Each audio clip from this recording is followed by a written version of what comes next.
Neptuno, Rayo, San Francisco de Asís, San Agustín, Santísima Trinidad, San Leandro y San Justo. Este fue uno de los 5 navíos de la Armada Española que se libraron del combate de Trafalgar. Pero en realidad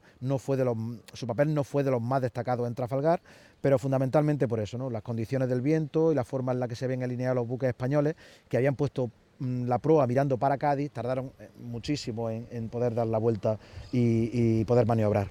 Y entonces empecé a indagar sobre lo que había hecho ese navío desde su construcción hasta su desguace en Cartagena, y eran 50 años apasionantes, en el que había participado en numerosos combates, había defendido las armas españolas, había traído un tesoro desde Nueva España hasta Cádiz,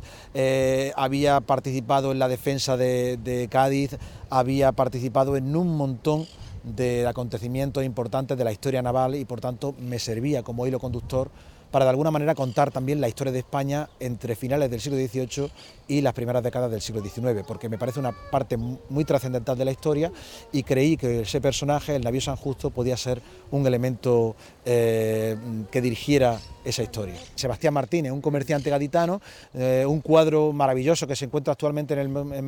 Metropolitan Museum de Nueva York, y que sin duda fue una pieza clave no solamente para el comercio gaditano de la época, sino para la vida del propio Francisco de Goya. Francisco de Goya, cuando cae enfermo en el año 1795-96, viene a Cádiz y viene a la casa de Sebastián Martínez.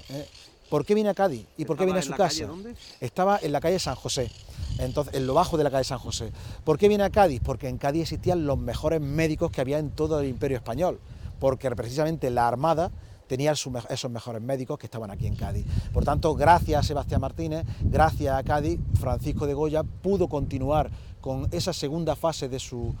historia, de su vida, de su obra pictórica, que sin duda es la más notable, y que gracias a esta ciudad, pues de alguna manera tenemos a uno de los máximos pintores de la historia universal. Pues nos tiene que llegar a la reflexión de que la historia de España es una historia muy rica. Y en ese libro se cuenta, pues, desde el orto al ocaso de lo que fue la España imperial, que en el siglo XVIII era un país. Su rey, Carlos III, tenía los mayores dominios de todo el mundo, llegaban desde la isla de Nootka, que estaba en Canadá, hasta las islas Filipinas. Es decir, el sol no se puso en el reinado de Felipe II, ni mucho menos, sino que se puso mucho después. Y entonces lo que se cuenta en esta historia es un devenir, una época de crisis que poco a poco se va fraguando, donde la Armada cumple un papel muy importante, donde el pueblo cumple un papel muy importante, pero sobre todo la gente se verá reflejada en que muchos de los acontecimientos que ocurrieron hace 200 años, pues son muy reales, muy actuales, y por tanto nuestra historia se vuelve a repetir en muchas ocasiones. Creo que la gente va a aprender historia, creo que la gente va a reflexionar sobre muchas de las cosas que nos están pasando en la actualidad, y creo que además es un recorrido por aquella España de finales del XVIII y principios del XIX, donde sus ciudades, sus paisajes, sus gentes sin duda son un reflejo fiel y digno de lo que fue, pero que tampoco se diferencia mucho de lo que somos en la actualidad.